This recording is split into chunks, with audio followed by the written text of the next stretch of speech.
साथियों नमस्कार। बौद्धिक सुविचार चैनल में आप सभी लोगों का स्वागत है। दोस्तों, आज ये विषय ऐसा है जो वाल्मीकि रामायण है। आज चर्चा का विषय वही रहेगा क्योंकि वाल्मीकि रामायण के विषय में लोग इस तरह से बातचीत करते हैं कि उसका जो कालखंड है, कभी कहते हैं कि 5000 साल पुराना है, या कोई कहता है कि 7000 साल पहले रामायण लिखी गई थी, और कोई कोई तो इस तरह की बातें करने लगता है कि ये पाषाण युग तक चले जाते हैं, लाखों वर्ष की बात करने लगते हैं। इसकी जो फैक्ट चेकिंग है वो जब हमने की तो उससे ये पता चलता है कि जो वाल्मीकि रामायण लिखी गई है और जो लोगों का कहना है वो कुछ गपोड़ियों की ही बातें हैं जो गप मारते रहते हैं। कोई 5000 साल की बात करता है, कोई 7000, कोई लाखों वर्ष की बातें करता है। ये सब उनकी अपनी जो है अपनी अपनी अलग अलग गप्पें। कहते हैं ना कि जब कोई काल्पनिक चीज होती है तो वो कल्पना के आधार पर वो कभी भी किसी समय जो उसके मन में आता है वो गप्पे मारता रहता है, क्योंकि उसको साक्ष्य नहीं देना पड़ता है। जब साक्ष्य की बात करो तो वो मौन हो जाते हैं, बल्कि झगड़ा कर लेते हैं, लड़ाई लड़ने लगते हैं। लेकिन दोस्तों, वास्तविकता तो ये है कि कोई सभ्यता है और कोई संस्कृति है, तो उसकी पहचान कैसे की जाती है और उसकी सत्यता क्या है, तो उस समय की भाषा क्या है और उस समय की लिपि क्या है। यदि कोई 5000 साल पहले की बात करता है तो 5000 साल पहले लिपि क्या थी, भाषा क्या थी, तो उसके आधार पर जो है किसी भी संस्कृति या सभ्यता या साहित्य का परिचय मिल जाता है, उसकी वास्तविकता जानी जा सकती है। अब दूसरी बात ये होती है कि 5000 साल पहले या 7000 साल पहले अगर लेखन हो रहा था और कोई भाषा थी, तो वो लेखन का कार्य किस भाषा में हो रहा था और लिखने वाले वो क्या वस्तु थी, पत्थर थे या कागज था या कोई पत्तों पर लिखा जाता था, तो उससे पता चल जाता है।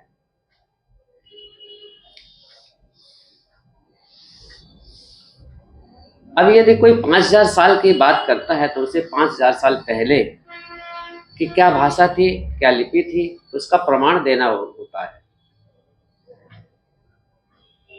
और रामायण की जो सामग्री होती है, किसमें लिखी गई थी, तो वो चीज़ों के वो कहाँ पर लिखी गई थी, किस चीज़ पर लिखी गई थी, तो उसके प्रमाण देने पड़ते हैं, तभी सत्यता की जानकारी हो सकती है।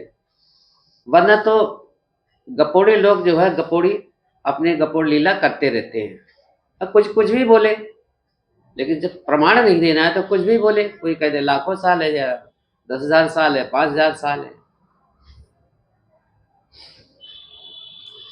असल में दरअसल भारत में इतिहास जो है वो लिखने का काम अंग्रेजों के द्वारा ही हुआ है। वो 18वीं शताब्दी में शुरू हुआ था। जो इतिहास लेखन का कार्य है वो 18वीं शताब्दी में हुआ था, वहीं से शुरू हुआ था, क्योंकि यहाँ भारत में इतिहास लेखन का कार्य हुआ ही नहीं। पिछले 1000 वर्ष तक लेखन का कार्य नहीं हुआ है। सिर्फ ये गपोड़ लीलाएं ही चलती आ रही थी। अंग्रेजों के आने पहले गपोड़ियों की पहले की कुछ भी जानकारी नहीं थी। इसमें डीएन झा जो प्रसिद्ध इतिहासकार हैं, उनका कहना है कि अंग्रेजों के आने से पहले गपोड़ियों को पहले की कुछ भी जानकारी नहीं थी। भारत में उत्खनन के कार्य महत्वपूर्ण स्थानों पर हुए।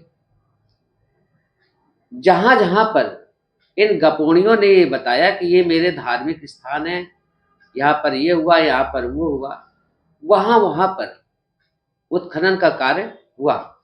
जैसे मथुरा में हुआ, अयोध्या, काशी आदि तमाम विभिन्न और जगहों पर ये उत्खनन के कार्य हुए। लेकिन वहां पर जहां जहां उत्खनन के कार्य हुए, वहां न कोई राम मिला, न कोई कृष्ण मिला। वहां अगर मिला है तो तथागत बुद्ध के प्रमाण मिले, शिलालेख मिले और उनकी मूर्तियां मिली। वास्तविकता तो ये भी है कि काल्पनिक चीजों का कोई साक्ष्य होता ही नहीं है, तो फिर मिलेंगे कैसे? जब काल्पनिक चीजों का कोई साक्ष्य नहीं होता है तो वो चीजें मिलेंगी कैसे? इसी कारण है कि जो ये व्यवस्था है इसका कोई साक्ष्य नहीं है, ये सब काल्पनिक चीजें चल रही हैं हवा में। 1948 में एक है अशोक के फूल। इस पुस्तक के माध्यम से पंडित हजारे प्रसाद द्विवेदी ये लिखते हैं कि 14वीं शताब्दी में जो फिरोज तुगलक था, दिल्ली का शासक था उस समय 14वीं शताब्दी में, तो फिरोज तुगलक ने बड़े मेहनत से टोपरा और मेरठ